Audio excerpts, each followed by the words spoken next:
the federal government standing behind you, 100%. Tonight, President Trump walks through a Southern California community devastated by a firestorm and promises support for the victims. Good evening, everyone. Welcome to West Coast Wrap. I'm Alex Savage. President Trump arrived in Southern California this afternoon, greeted by one of his most vocal critics, Governor Gavin Newsom.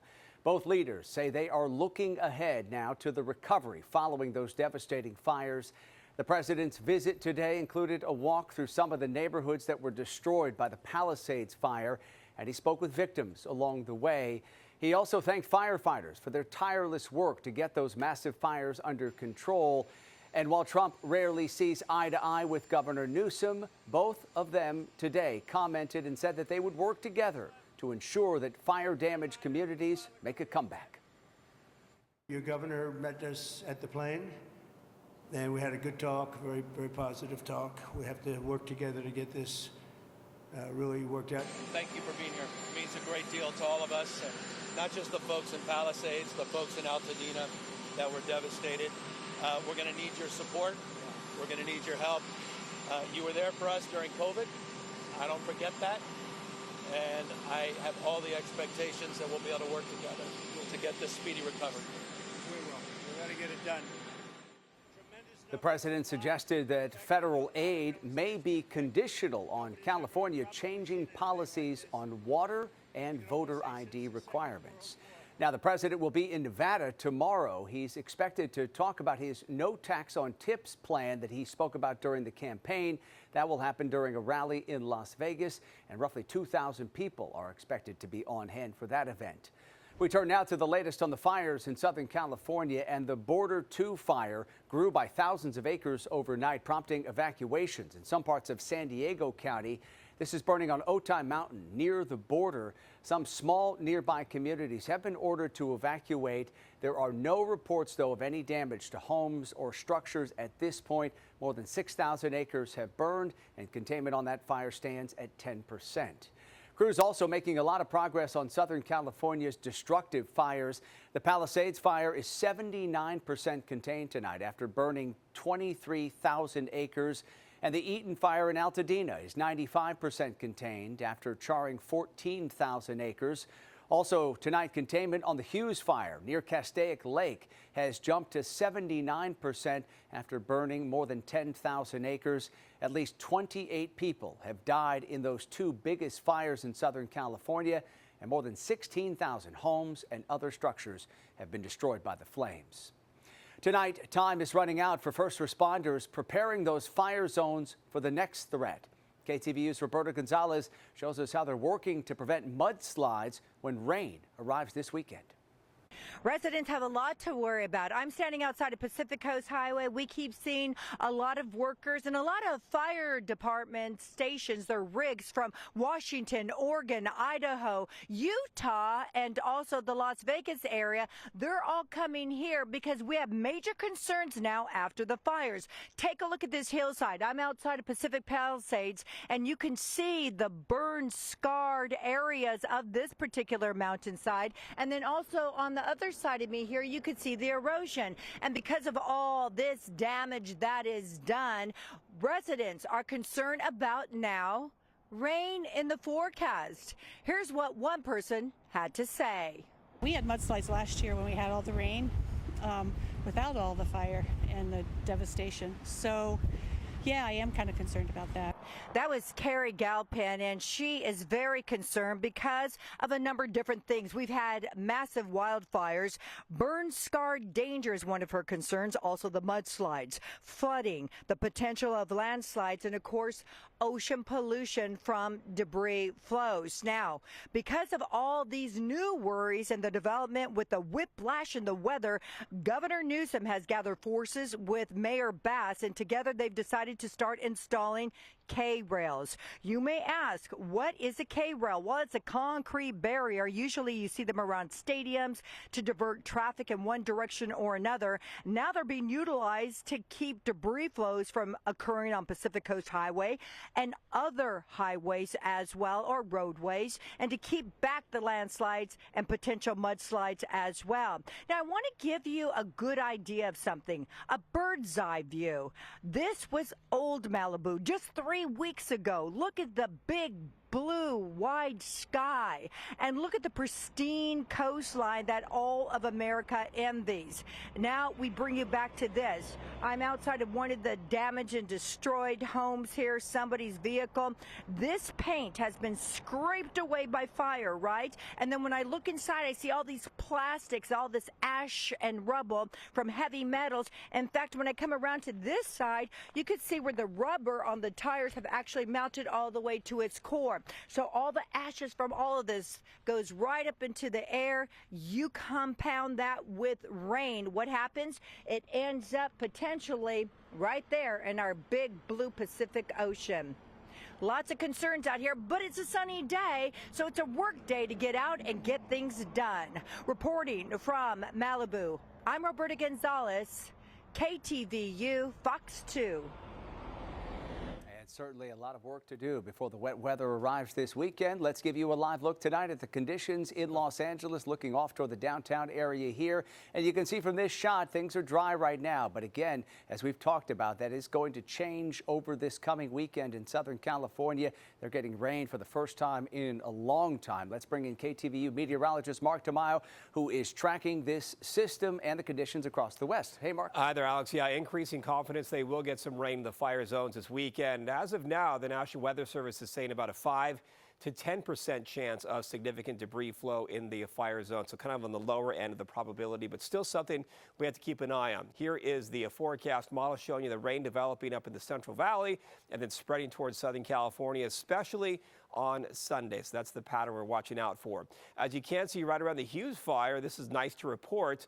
We're seeing a change in the wind flow. The winds have really backed off. The relative humidity, it has been in the single digits, but right now it's going up to around 24%. So all is good news, at least in terms of the weather for tomorrow. We are expecting those onshore winds to pick up. The red flag warning is no longer in place. And here is the forecast model showing you the rainfall making a comeback in Southern California. So in general, we could be talking about a half an inch to possibly an inch of rainfall. And we'll keep an eye on the rainfall rates because that will determine if any debris flow develops in those fire zones. This was Los Angeles today, showing you some of that haze. Another warm day, 74 degrees this afternoon. In San Francisco, looking out toward downtown, some high clouds drifting in. Temperatures not as warm as yesterday, but still in the lower 60s. And then up in Seattle, kind of a pretty shot heading into the evening hours earlier. In temperatures today in the 40s, once again 43 degrees. Here's a satellite, and you'll see a bit of a dip in the jet stream here moving into Northern California. That is a system that will bring in some rain showers for parts of California, as you can see here, and already those high clouds drifting into the Bay Area. Current numbers, it is 38 degrees in Seattle. San Francisco's 53. Out toward Phoenix, reporting temperatures in the upper 50s. And here is the game plan for tomorrow. More sunshine up in Seattle. Temperatures will be in the 40s. Partly sunny in San Francisco. There is a chance of a shower for tomorrow. Denver picks up some snowfall, and then mostly cloudy skies down in Southern California and also out in the Phoenix area. As far as the Sierra update, you can see what happens. They actually pick up a winter weather advisory for a good portion of the weekend, and snowfall could be around 4 to 6 inches. So here's that forecast model showing you an active pattern moving into California with the cloud cover and the rainfall potential in a Saturday, and that chance really is focused in Southern California on Sunday. So over the next 3 days, it's chilly up in Seattle. Denver has a snowfall for tomorrow, and then we're going to keep an eye on that rainfall developing in Los Angeles and maybe some clouds moving into Arizona for this weekend. All right, yeah, we will track that storm coming up this weekend. Mark, thank you. Coming up on West Coast Wrap tonight, new signs of President Trump's crackdown on illegal immigration here in the West. We'll show you where active duty troops are getting involved in that effort. Plus,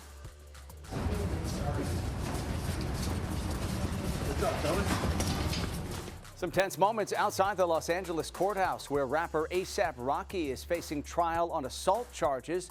We'll break down why he rejected a plea deal that was offered by prosecutors.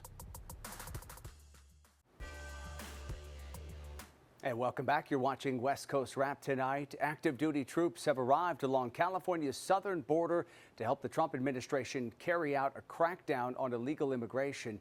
Today, cameras captured images of troops setting up tents near the San Ysidro border crossing.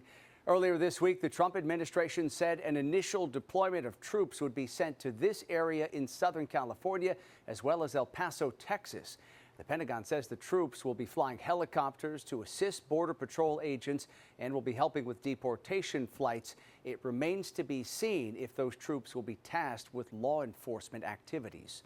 We're already getting images of some of those deportation flights ordered by the president. White House Press Secretary Carolyn Leavitt posted photos of migrants boarding planes. This flight took off from Biggs Army Airfield in El Paso, Texas, and was headed for Guatemala. Immigration attorney Esther Valdez says she's advising her clients to be prepared for a crackdown that's expected to last some time. They have to establish who's going to stay with the house, or they also have to choose if they're going to separate their family or take their family with them. Immigration and Customs Enforcement workers say there have been more than 500 arrests just within the past 24 hours, focusing on migrants with a known criminal history. A pastor in Portland says his church is preparing to provide sanctuary to people who lack legal status. And the pastor is also criticizing President Trump's order this week that allows immigration agents to make arrests at sensitive locations, places like schools and churches. If people showed up 100 because suddenly they're afraid ICE is at the door, we'd of course bring them in, and then we'd quickly start working with the expertise we have in the community to help get things settled and get people back out into a living situation. The pastor says his church has rooms where people can sleep until they find a more permanent and safer place to stay. A Washington woman has been arrested in connection with the killing of a Border Patrol agent in Vermont. 21-year-old Teresa Youngblood is charged with assault on a federal law enforcement officer. The FBI says she opened fire on agents during a traffic stop Monday near the Canadian border. A German national with an expired visa was killed at that scene, and Border Patrol agent David Malland died at a hospital. Youngblood is still being treated for her injuries as well. Investigators have not said where she lived in Washington state. In Los Angeles, opening statements began today in the assault trial of rapper A$AP Rocky. What's up, fellas? A$AP Rocky pushed past members of the media as he walked into the courthouse today. The hip-hop star is charged with firing a gun at a longtime friend during an argument.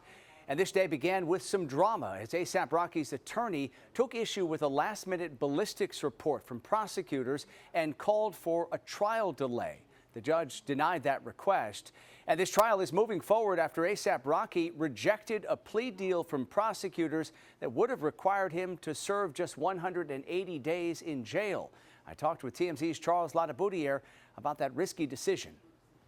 Part of the deal that really did not work for Rocky was that he would also have another almost 8 years of supervised release. So he's on a probation where anything he does, he could have ended up in prison.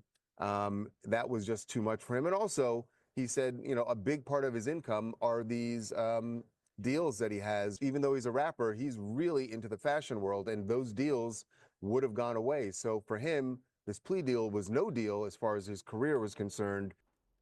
If he's convicted at this trial, A$AP Rocky is facing up to 24 years in prison. He has maintained his innocence, and his defense team will be trying to convince jurors that the weapon he was seen holding in surveillance video was actually a prop gun. Brian Kohberger, the man accused of killing 4 Idaho State University students, returned to court today. Fox 13's Shira Matsuzawa has the details on the hearing, including the testimony of 2 detectives who worked this case from Idaho to Pennsylvania. All right, we are back on the record in State v. Kohberger. Brian Kohberger back in court for day 2 of his evidence hearing. The government cannot seize the haystack to look for a needle. Kohberger is accused of murdering University of Idaho students Ethan Chapin, Kaylee Gonzalez, Madison Mogan, and Xana Kernodle in November of 2022. His attorneys are fighting for nearly all the evidence collected be thrown out. They say police illegally obtained his DNA through genetic genealogy, which they argue violates his Fourth Amendment rights. Prosecutors say there is nothing unconstitutional about using that type of evidence. The defense also argued evidence was illegally collected from Kohberger's digital history, something focused heavily on when two detectives from the Moscow Police Department took the stand Friday. How did the state come into possession of Brian's phone? Obtained via the warrant in Pennsylvania. The defense says some of the warrants were broad and failed to incorporate the affidavit. The prosecution disagreed.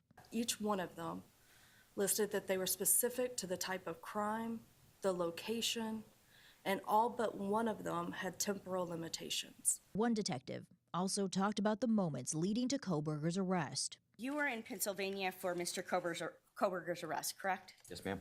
When you were observing preparations, what were you observing? So they were doing their final preparations, going over their approach, team member assignments, so on and so forth.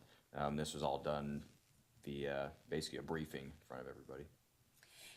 And do you recall that the preparations included that in preparation they were going to knock and announce in execution? I believe that was brought up, yes, ma'am. For the family of Kaylee Gonzalez, who traveled to Boise for this hearing, they've put us through hell. They told Fox and Friends all they want is justice. Her only mistake was to go to bed that night, and somebody broke into her home and killed her.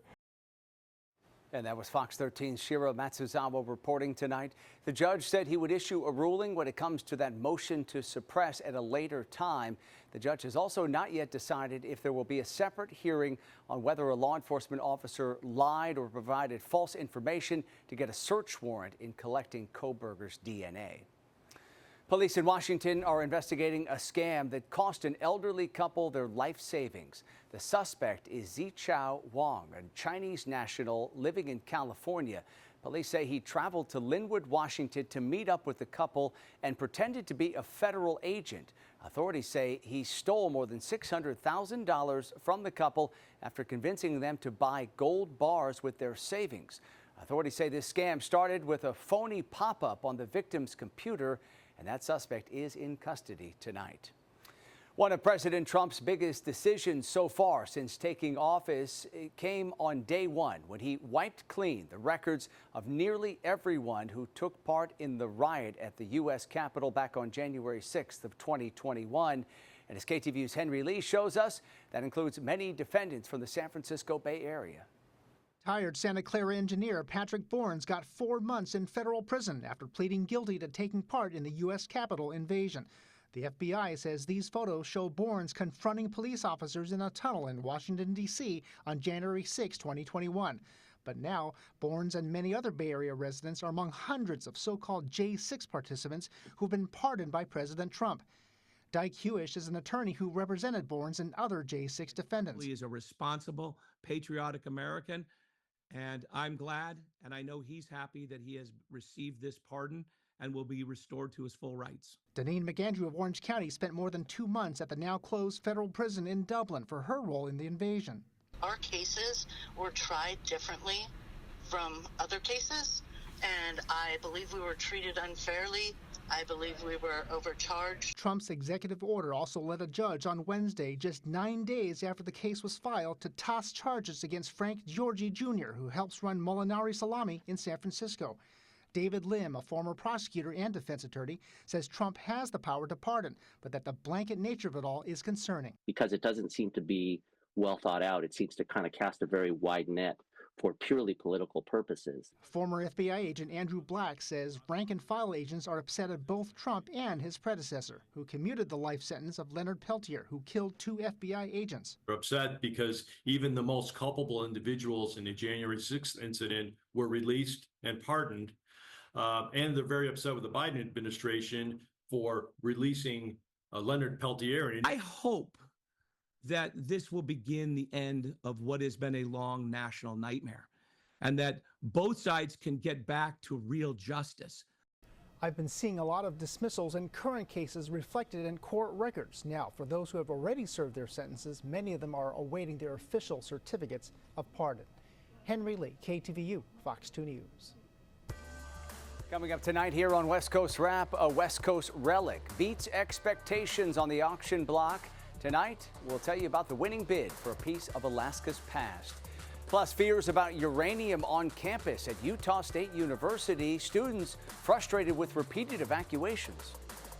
It's not the first thing you think of when you think of Utah State. Is like, oh, I wonder if there's hazardous chemicals or other elements. You have kids standing outside in their underwear and in their robes without shoes on and being told we can't go inside.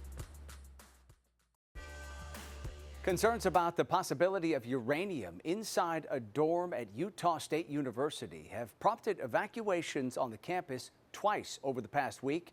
Fox 13's Julia Sandor spoke with students and police at that campus. Here at Utah State University, students tell us they're frustrated and confused after being evacuated from Mountain View Tower twice in the past week. But police say now these dorms are all clear. I will admit it was a bit frustrating. Frustrating, confusing, and stressful. It's how students inside the dorm are feeling after being put out of their home for hours twice. We have kids standing outside in their underwear and in their robes without shoes on and being told we can't go inside for 15-30 minutes. Evacuation happened last Thursday night after a fire alarm was set off in Mountain View Tower. Police say a student who is now no longer enrolled at the school was found with a mixture of chemicals in his dorm room. Initial reports, according to the spokeswoman for the university, Amanda Dorito, mentioned hydrochloric acid, sulfuric acid, and sodium hydroxide. Another Aggie alert on Wednesday signaled for a second evacuation. But this time, USU says it was planned. They sent out the notification around 5:45 p.m., stating they will be evacuating the building at 6 p.m. You know, it's not the first thing you think of when you think of Utah State. Is like, oh, I wonder if there's hazardous chemicals or other elements in, Mountain View. While students were given accommodations by the university, USU police asked their law enforcement partners to help investigate the room for any more hazardous materials. Dorito confirmed that a small amount of uranium rock ore was found in the room and assessed by the FBI and USU's Environmental Health and Safety Department.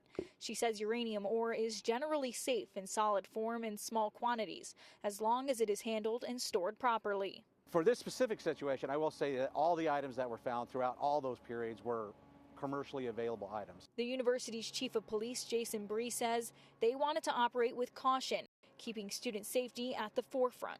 Wanting to make sure that we didn't leave a contingency unidentified or unknown, that we were just hoping was our strategy, which was not the case. We wanted to make sure we knew. So we took those pauses. Although they'd be inconvenient, they were necessary. Police say the student is being charged with disorderly conduct and causing a catastrophe recklessly. Chief Bree's hope right now is to reassure students, parents, and staff. And Utah State University police are the agency that will be investigating this situation. For now, in Logan, Julia Sandor, Fox 13 News, Utah. And finally, tonight, we have an update on a story we brought you last night here on the show. A unique piece of Alaska history has been auctioned off. The 14-karat gold spike driven into the final coupling of the Alaska Railroad sold for much more than anyone expected. A post to the Christie's Auction House website shows today's highest bid was more than $201,000. The auction house expected the item would go for somewhere between $30,000 and $50,000. The identity of the winning bidder has not yet been made public.